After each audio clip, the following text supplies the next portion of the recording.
Good morning and good afternoon, everybody. Welcome to Marvel Movie Talk on a special day. I was going to say a special time, but it's actually the usual time. But a special day, a day early. We weren't even planning on doing a show this week. And when there was one Marvel trailer, I was like, maybe. And then we got a second one. I'm like, all right, well, we have to. So we're here. As always, I'm Christian Blatt, joined by the one, the only, the Count, Eric Connor. Hello, greetings. Oh boy, I regret it already. You led. And as we were talking beforehand, it is indeed the GOTG, Nate, dog like Nate. See, I can't even get it right. Nate Miller, thanks for being on with us, especially on short notice. But you know, you don't get a lot of these where DC has a movie open and then Marvel sneaks a couple of trailers in right after the weekend. But big day for James Gunn yesterday, because it's like the trailer for the Guardians Christmas special. It's like the afterthought, and we'll spend a few minutes on that. I wanted to start off. We're going to talk about the Ant-Man and the Wasp Quantumania trailer. Our friend Daniel Drew was at that panel at Comic-Con, SD Comic-Con, and he saw an earlier trailer, and we were talking before we started, and he said this one's very different. So what he said about the one he saw at Comic-Con was the tone was very different. It went from lighthearted to dark very quickly, and we had many characters screaming, and Scott in pain, and Kang talking to him. So the only thing that sounds the same is jokes and Kang. I can ask you first, Nate. What did you think for this trailer? What does it do for expectations or excitement level for you for Ant-Man and the Wasp Quantumania? Well, to be honest, I hadn't seen it until this morning, right before I got on, because you wanted to talk about it. Well, I'm glad your answer wasn't, well, I actually haven't seen it yet. I'm gonna watch it as soon as we're done. I'm just gonna speculate based on the poster. Wait here while I watch it. Right? Yeah. Hold on 1 second. I may have done a show with Michael where that happened. So yeah. No. Yeah. No, I'm surprised. I don't know. I liked it. I wasn't super excited for this movie, I guess. Like, I have enjoyed all the Ant-Man films, but it's always been like I'll go watch this, and then at the end I'm like, oh, I like that more than I expected to. So I kind of expect a similar situation with this one. I am really excited to get more Jonathan Majors, more Kang. Agreed. So that part was very cool, and looking at the bigger picture, I know this movie's going to play an important role in setting up the Kang Dynasty stuff, so I'm excited for that part. But I thought it was a good trailer. It didn't give too much away, which is why I have stopped watching a lot of trailers, especially Marvel trailers. But it didn't give too much away. Really helped set the tone. It looks like we're getting another one of like these really spectacle CGI films where like they've really gone above and beyond with the effects, at least from the trailer. That looks really cool. So I don't know. I'm excited. It looks like fun.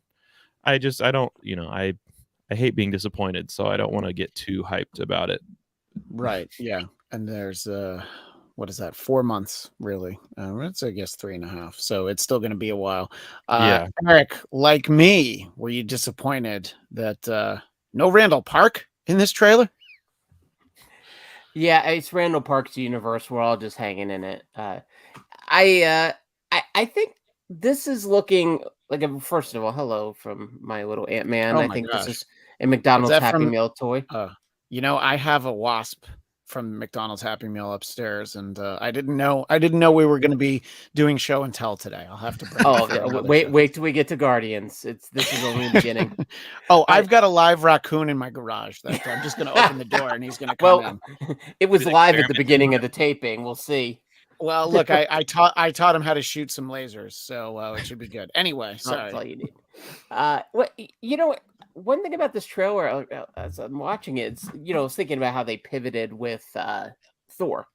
And Thor started not necessarily super serious, but a little closer. You get a Shakespearean performer to direct the first Thor movie, and they're definitely going for some, kind of operatic scale, and then became super goofy with the third one. This one here, I mean, that first Ant-Man trailer way back when for Ant-Man 1 was so fun and light on its feet. And then Yeah. this thing here, I was like, this doesn't look fun. I mean, it looks cool, but it doesn't look like it's going to be like goofy and fun. And like, it's definitely leaning into something pretty dark. I mean, I know there's the rumors of his fate in this one, and I mean, I could understand the rumors because you look at this, it's like, Jesus, like, where are we? Like, so much of the fun of Ant-Man is also like him interacting with our world, you know, Yeah. the stuff in Ant-Man 2, which was maybe a bit of a mixed bag of a film, but when he wasn't either small nor big, he was like medium size, was some of the funniest stuff they've done in any Marvel movie. And I saw in this trailer, I mean, I don't recall them going for much of maybe any comedy whatsoever, which Well, is a bit of a bold. there Maybe was, go thank ahead. you, Spider-Man. Oh, right. Yeah, Okay, that I but stand that corrected. I'm thinking that might be like he's sort of him working at Baskin Robbins, and then thank you, Oh, Spider-Man. that's true. Employee of the century.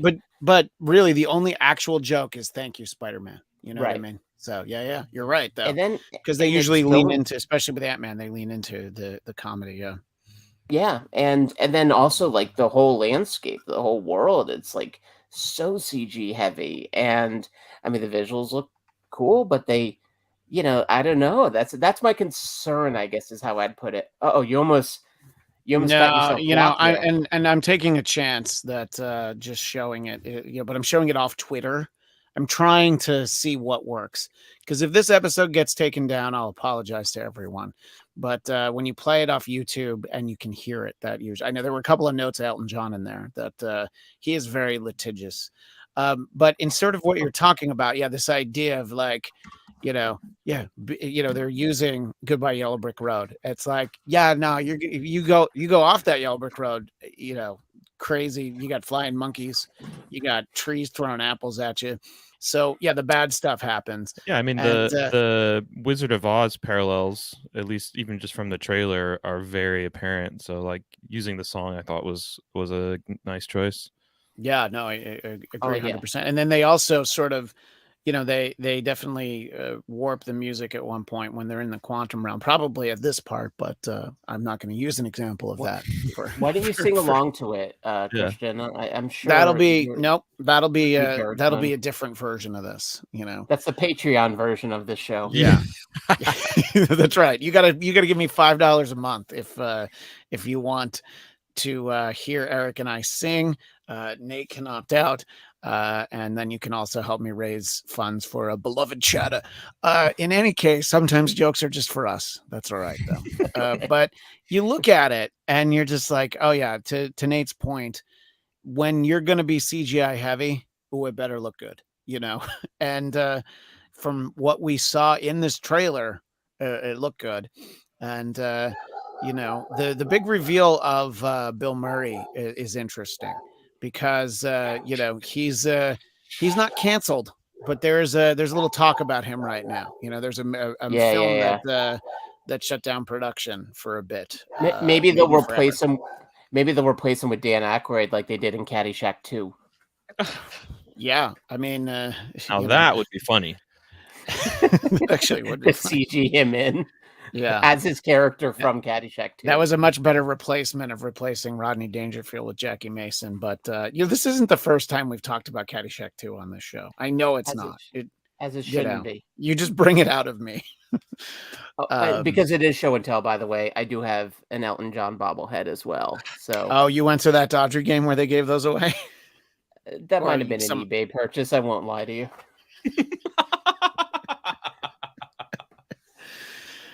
Yeah. Well, what do We you? all have our shames. Yeah. I What do appreciate you? your honesty. What do you think, knowing that when he played in September, between songs, he mentioned that he was glad that the Braves swept the Mets because he's lived in Atlanta for a while. How do you feel about Sir Elton now that you know Hold that? on 1 sec. I'm just going to break this and burn it. I'm just gonna get my Mjolnir and smash it. Yeah, but it's I don't know. Look, that's everything. The only thing is that I wish that I saw that trailer on a big screen for the first time, and I'm sure I'm gonna see it, before Wakanda Forever. But it would have been great to see it that way for the first time, but I mean, I would have seen it that way for the first time if somebody didn't ask me to watch it to talk about it on the show. But yeah, I know what you mean. I know what you're saying, and I thought about not watching it either, but boy, then it would have been a lot for Eric to have to carry throughout the course of the show. Look, I think that it's funny because there's one shot where to me I'm like, wait, is this the day that Paul Rudd started looking a little old? There's just one shot in this. And I was like, good. Maybe he is human. It's like Michael Douglas. CGI effects. They had to, you know what? They only way to spent $700 million to make him look his age. The thing I was thinking about that I'm most interested in is, we have this character of Cassie now as this older character, because she was a little girl in the first two movies, and then because of the blip and his time away, she's, I don't know if she's an adult, but she's a teenager now, or an adult, or whatever. So it'll be really interesting to see what that dynamic is, because she's in this trailer more than Evangeline Lilly, and which tells me that the actress who plays Cassie hasn't spoken out against vaccinations. If I'm just guessing, that might be why we're getting more Cassie in there. But also, if Michael was here, he'd appreciate that comment, but more so, that haircut on Evangeline Lilly. Yikes. But we'll see. Her name's in the title. It's still Ant-Man and the Wasp. So it's like, this is Ant-Man and the Wasp 2, but it's really Ant-Man 3. I'm super confused. I'm glad they're not. It's like Rambo. It's like First Blood, Rambo 3. Right. And Rambo should have always been called Second Blood. It just would have made it easier for us. We could have understood. I digress again. But I agree with what Nate said earlier is, we had some Jonathan Majors in Loki, but I feel like this Kang entity is slightly different than what we got, and I think it'll all make sense at some point. But I did love when we were looking at the poster, and I'll bring it back because that in the trailer, he just looks like him, but you have sort of the blue, and then you have the lines on his face. So you have kind of the Kang look on the poster. So I'm looking forward to, what we're going to see in terms of just how Kang they go with their Kang. What do you think about that, Nate? I don't think that his skin is going to be blue as much as I think like whatever gear or stuff that he's wearing is going to like cast a blue light on him, which will make him look like traditional Kang. But the armor looks awesome, even just from that 3/4 shot that they had of him. Like, and even like to your point of it being a different version, we obviously got more screen time with what's his name, He Who Remains, right? Yeah. But even with just this little bit in the trailer, like this is a different Kang. Like it's the same person, obviously, but it's the way he holds himself is different. He's wearing different armor. Like it's very noticeable that it's like from a different reality or whatever realm multiverse we're using to call it now. But right. I'm really excited to get more of that character. Yeah, and we've theorized on this before since he showed up, and they combined Kang with He Who Remains. There's the other iterations of the character, including Immortus and Ramatut, to name a couple. So it'll be interesting just how much Kang they give us in these movies, in terms of what we're going to get. A comment that I wanted to share from Kemi Egan. I hope we get to see Scott doing his podcast. I think we all hope that. And here's a great question. Kemi Egan, again, any guesses on what Janet Van Dyne's secret could be? Maybe that she knows Kang's down there or something. What do you think, Eric? What her secret might be? Yeah, it seems to be. It's a good guess because it seems like she kind of knows the gravity of going back and who's waiting for her.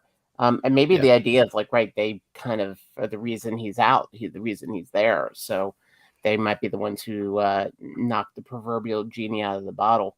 By the way, Jonathan Majors, I mean, talk about like a incredible career trajectory. I mean, this guy was like a Yale grad student not that long ago. He does love Lovecraft Country. He was in The Five Bloods. I think he was in that as the son. And now it's like this and Creed 3. I mean, he's like, holy crap. And Yeah, I wonder, one of the early things that I heard about Creed 3 that, I think it was just like, an opinion based on some early test screenings, that there were people who by the end of the movie, they were actually on his character side and not on Creed's side anymore. And I was just like, man, if he can win people over from one Michael B. Jordan, but also Apollo Creed's kid.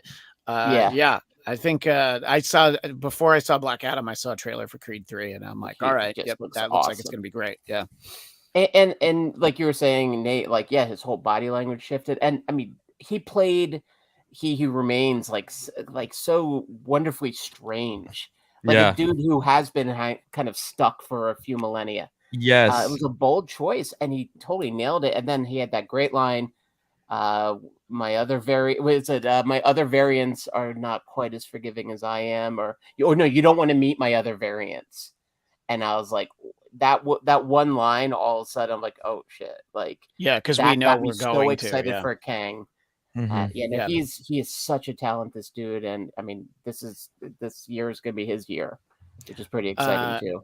More comments from Daniel Druk. So the trailer he saw started with Scott doing his book tour, talking about his hero life, which was mentioned in Ms. Marvel. And in the trailer, the family was at the table eating, and he was talking about it, and everyone was ribbing him like, oh, did you write a book? So it's an interesting choice. So they went more into the comedy. Yeah, right, exactly. So, Kemi Egan again. Did Jonathan Majors subscribe to the Chris Hemsworth the Chris Hemsworth workouts? Holy crap, he's jacked. Yeah, I mean, I think if you're going to be in Creed 3, you're going to have to. Meanwhile, I was just excited that my wife bought some of the Halloween donuts at Krispy Kreme before she went to work, and accidentally left a half dozen home for me and the kids, and by that I mean there's one left for each of my kids. In any case, look, I think I feel like we'll probably get another trailer at some point. I mean, maybe that's, maybe we're going to see more to that trailer before Wakanda Forever. Who knows? That's definitely not a TV trailer though, because it's like 2 minutes. Mm-hmm. So look, very excited about the movie. Want to see, I think, my excitement level was pretty high as it is for everything. I think that before like Eternals was released, that was the one where I was like, all right, I don't know that I'm excited, but I think what kind of killed it for me was that Doctor Strange movie. And while it was a good movie, I was just expecting, especially after Loki and them talking about the Kang Dynasty stuff, like I was expecting in Multiverse of Madness, it would have something to do with the multiverse stuff that's coming up, and it didn't at all, which on the one hand is cool. It's nice to have a movie that doesn't have to be a part of a building block towards something else later also, but it was, I don't know, I was just kind of like, really? Nothing at all? Yeah, and I mean, there was 2 times that they could have done a passing reference to Loki as well, like both this and Spider-Man, and they didn't, which I understand it's like they sort of don't want to punish the people who haven't watched the TV shows or are at the MCU films, but it seems kind of like, well, makes sense that whatever happened in Loki is the first domino that knocks over a bunch of dominoes here. But and that's like just the way that comic books work, right? Like you read a book of what you follow, and then something happens, and you're like, oh, I don't know about that, and they're like, okay, well, go read this if you want to know. You don't have to down there, right? You're not required to, but if you want to, that will draw people to go, okay, maybe I should watch Loki, which they absolutely should, because it's really good. Yeah, I agree, and I think that. I don't know. I mean, I guess we live in sort of a bubble where we can't imagine somebody not having Disney Plus and not keeping up with these shows. But I figure, every movie comes out, you have a few more people go like, you know what, I do want to check that out. I've been wanting to watch that for a while. Let's talk about yesterday's trailer drop, which is, in some ways on a smaller scale, but for some of us, it looks like it's a much bigger scale. The Guardians of the Galaxy holiday special. And it's centered around just trying to give poor Peter Quill a nice Christmas. And I don't know, this one very, very high on the comedy, I thought. And sorry, who are you holding there? You got Groot. You got a couple of Groots. Yeah. Baby Groot and Teenage Groot. Yeah, I have a Hole in Groot his with head. a Santa hat that's right. It's a little bit over that way, but it's boxed up with the Christmas decorations. So I'll have to get it out in time for the special. In any case, I think that look, it looked like fun. It looked like everything you want from the Guardians, especially if it's going to be a standalone holiday special. And Eric, I'll ask you your thoughts on it, but it started off with that same special logo like we got for Werewolf by Night, which when you and I attended that screening of it, I think everybody was very excited. It's specifically that was like the CBS network. That was their special. I think that people really remember a lot. What did you think of the trailer, starting with that moment, Eric? Yeah, that moment, it's a reminder that, Kevin Feige's a wonderful TV geek, and he loves, the stuff that like we grew up on, anyone in that kind of age range. So, yeah, he's not afraid to name check the things that made him want to do this in the first place, which is fun to see. Yeah, I got really excited about it, and I laughed a lot when I watched this trailer. Like, I think they're doing something very smart with the sort of Star Trek 4 of it all, sending them to our world, letting them interact with our people. And I think that's such a clever way to do it, and sort of the perfect time to do it, so that it can be kind of goofy. It can be sort of tossed aside and not have to worry about larger sort of implications to the rest of the MCU. And I mean, Kevin Bacon showing up was just it was the cherry on top. But since he's a Philly guy, it was the cheese on the steak. And it was the Jimmy's on top. If we're gonna keep it Philly. Yeah, I'm just trying to make you laugh. Look at the root of that word. You won't use it again. It's not a great word to use anymore. Well, yeah. I thought it was what they called sprinkles, like legitimately. They do. We'll talk off mic. Oh my gosh! Wait, are you saying that that there's some bad feelings and bad opinions out of the Philadelphia area? This is a surprise. Imagine that, Philadelphia being anything less than classy. Yeah, impossible. Yeah, I know. There it was this so we're trying to show without getting in trouble. Just the reveal of Kevin Bacon was pretty great, and the way that he tells you everybody. We'll talk about Cosmo before we finish, but just introducing Kevin Bacon. Which trivia question, Eric? Do you know the movie that actually legitimately says introducing Kevin Bacon? Was it Animal House? No. Oh, you might be right. I thought it was Friday the 13th, but now I've confused it because Nightmare on Elm Street says introducing Johnny Depp. Depp, right? Yeah, so I've gotten them confused. But hey, whatever. 6 degrees of not knowing what I'm talking about.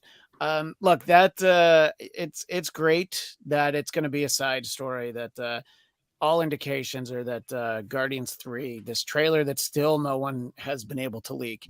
People were allegedly crying after they saw it. It'll probably be a fun first couple acts, and then look, we're gonna be done with these Guardians at that point, I think, and at the very least, James Gunn's gonna be done with them. So let's have fun. Let's have a fun Christmas with poor Kevin Bacon beforehand. What did you think, Nate, of this trailer? I feel like I'm upset at you for making me watch this trailer. I'm a little bit of a Grinch, and I generally, as a rule, don't do holiday specials. Now I'm conflicted because I do really like James Gunn, like especially after Peacemaker, which I was not expecting to love that much. Sure, he really hasn't done anything that I don't really like. So I'm tempted to kind of watch it, but also I just don't think that I am in the target demographic for this. I had the opposite effect of Eric, of where once I saw them on Hollywood Boulevard, I just cringed. I was like, oh, no. So I don't know. I don't know. I'm conflicted. I love James Gunn. I've loved what they've done with the Guardians so far, but this might be a little too campy for me. I'm not sure. So which thinking about the Guardians, it's hard to say, but I don't disagree with you that they might really turn into the camp a little much. Well, it looks like too, especially, I mean, at least from the trailer, it looks like the majority of the film is going to be Drax and Mantis. you know, TV friendly budget, you know, where you right, exactly, and doing their shtick from the movies of, oh, I'm super sensitive and don't have good personal relations, and oh, I am completely oblivious to things and yell a lot, and like, I think that's great here and there in the interspersed between the Guardians movies, but I don't know if I want to watch a whole thing of a buddy adventure between the two of them chasing down Kevin Bacon. I like Mantis so much that I am open to it for, I think, that reason, because I feel like she's gotten largely shortchanged. I mean, was it an Endgame that she just has like the one line about or how about knives or whatever? And I was just like, oh man, there's so much more, you know, we can. So I think that it'll be fun. The fact that it'll be on Disney Plus is exciting for me. But I'm glad that you have the contrarian view. Now, if enough people say like, oh, wow, the Guardian special was great, is that what it'll take for you? Or if the general impression is people are disappointed, then you're like, okay, good. I don't need to I mean, I'm definitely not going to watch it right when it comes out. But if everyone is like, oh, this is really good, I mean, I'm sure it's going to be probably under an hour, you know, like at most. So it's not a huge time commitment. But I don't know. I still haven't seen Werewolf by Night, which I have heard is pretty good. And I don't really like scary stuff because I'm a little baby, but I've heard it's not that scary. So it's not that scary, but there's a couple things. Let's put it this way: it's scary enough that I'm pretty sure my wife will never watch it. She doesn't like anything like that. But I think it's going to be interesting to get another story and less about the actual content of this special. So we just talked about Werewolf by Night. We're getting this Guardians holiday special. It just makes me wonder, like, what else are we going to get like next year? You know, I mean, Feige knows, but we don't know yet. And I think very rarely is it going to be, well, we have a special with those characters from the movie that comes out like 7 months later.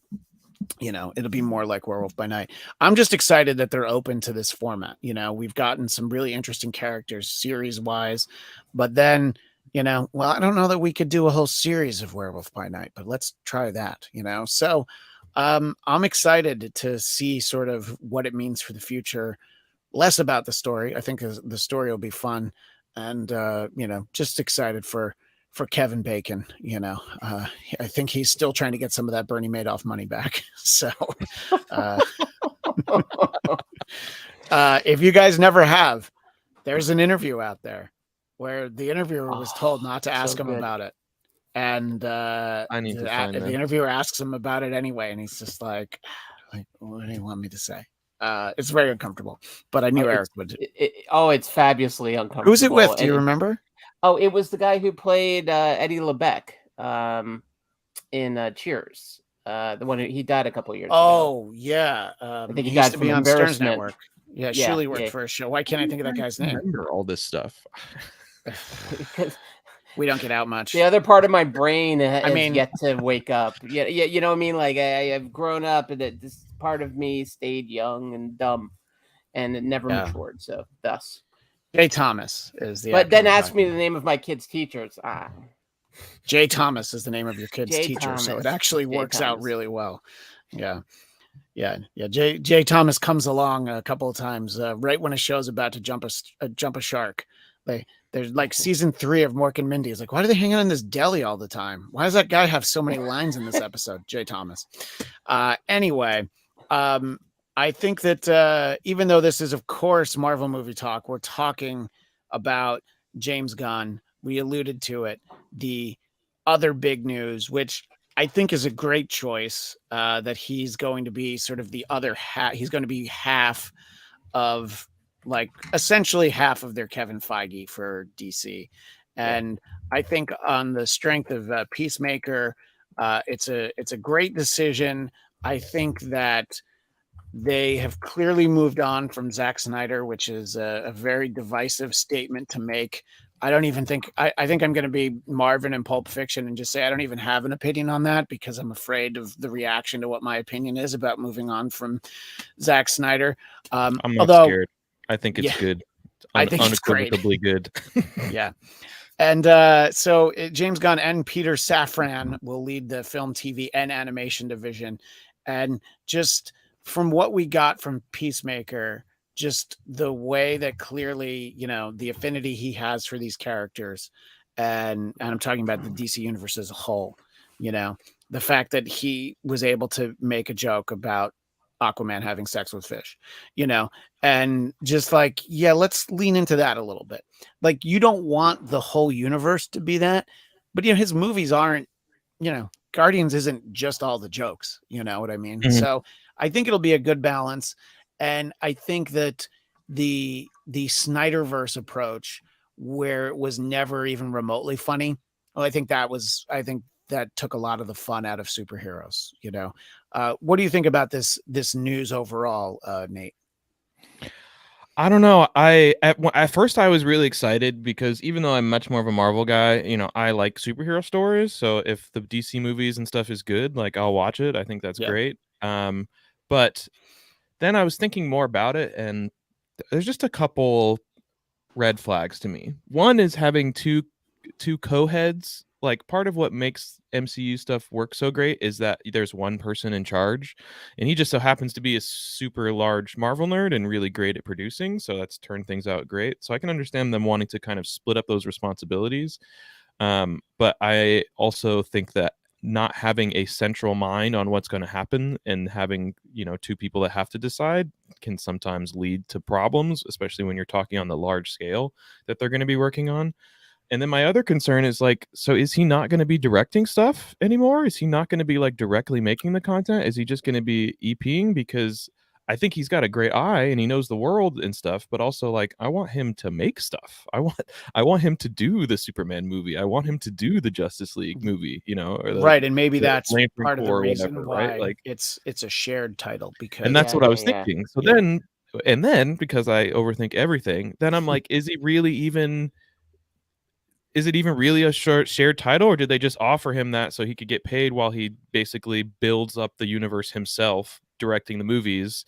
And he's like, well, just paying me to direct these is not enough. Like, I need more, equity, right? So I don't know. There's a lot going on there, but James Gunn is fantastic. And yeah, like we said many times, like, Peacemaker is not a character I was familiar with, but not one that I really cared about at all. Right.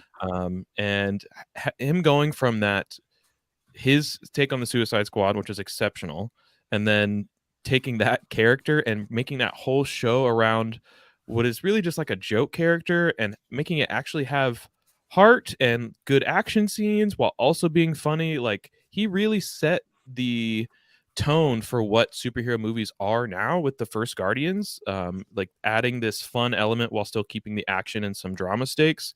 And a lot of people have tried to emulate that, some well, some not as well. But I'm curious to see if he's just going to continue doing the James Gunn thing at DC, or if he has like a different plan for them to go along with. I don't know. Yeah. Especially with all the stuff that Warner Brothers is going through right now, it's an interesting decision.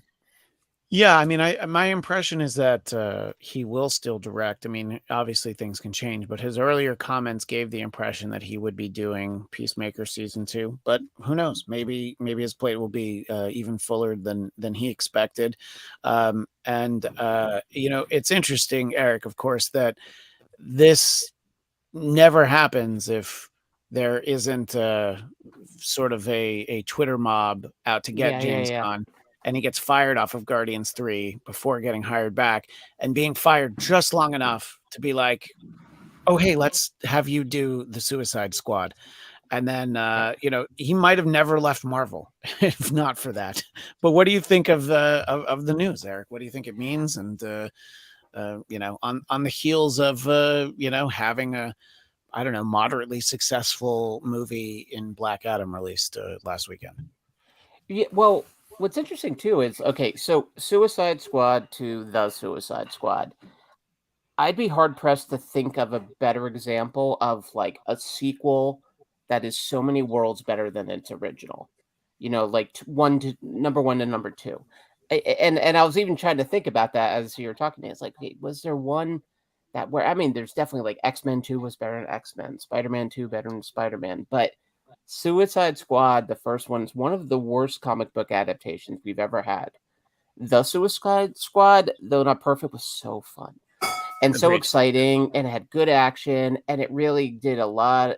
It was fan service, but it felt organic, and I think like he is such the perfect guy. I mean, think about what I love too. It's like, think about his roots. He worked for Troma Films, and he did Tromeo and Juliet before he did Dawn of the Dead's remake.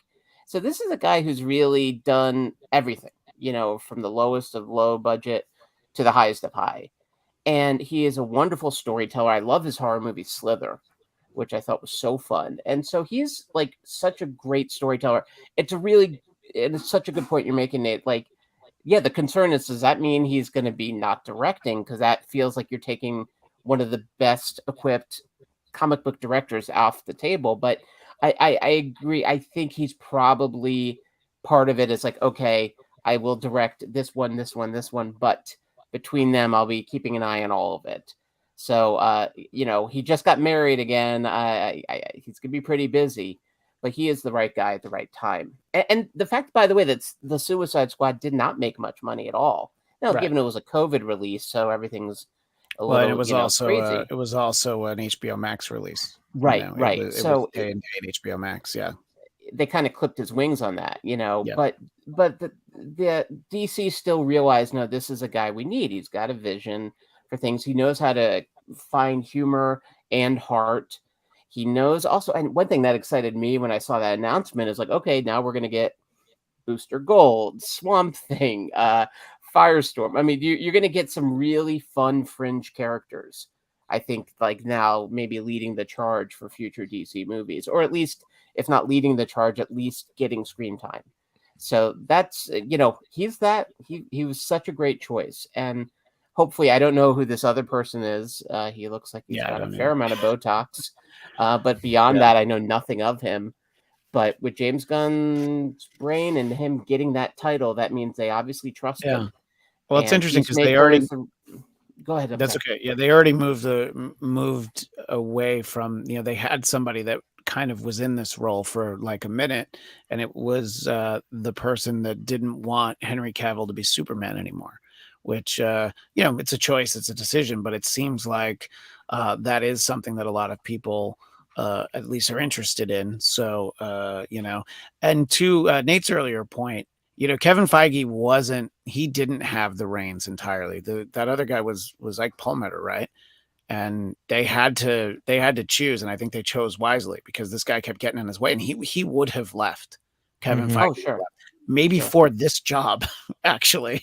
Maybe he would have grabbed him in a second. Yeah, they would have paid him twice. Twice what Disney. Eric was saying too. Yeah, I think that's the ideal situation, is that he will still be doing directing, but now he doesn't have to deal with any of the red tape of like someone above him going, well, actually, we want to do this with the character, or what if this happened? Like, he gets more creative control because he is also the guy who makes that red tape, right? So that in an ideal world, hopefully that's the scenario that we see. And I would love to see Booster Gold. Like, I'm gonna be honest with you, I just really don't want another Superman movie. I'll take another Matt Reeves Batman only because it's so different from the rest of the stuff. But there's just so much wealth of good characters in DC, and it's just like all we see is the same 4 or 5, but mostly Batman and Superman. And like just a Justice League movie where like Superman's like off world and then maybe comes back later or something would be cool. Like there's just so many other cool characters. And I like, especially with how he handled Peacemaker, I think that we will get more comic booky, I guess, for say. Like, I think a lot of the DC stuff very much, they try to do as little comic book stuff as possible while still adapting all these superhero comic book stuff. They want it to be like this big film movie thing stuff, which is important, but you want to remember like where the story and where the characters came from and like why people love them, and they have those like, lifelong connections with them. They form as children. And I think that he gets that. So I think Legion of Doom too, like what he would do with the villains. Oh my god. I mean, those characters have barely been tapped in the cinematic universe of DC yet. And I mean on TV though, like a lot of these characters we like have been on TV, but it feels like they're sort of, and a lot of those DC shows are quite good, but it still kind of feels like the minor leagues, like the farm team. Now they're going to get caught up to the bigs. Yeah.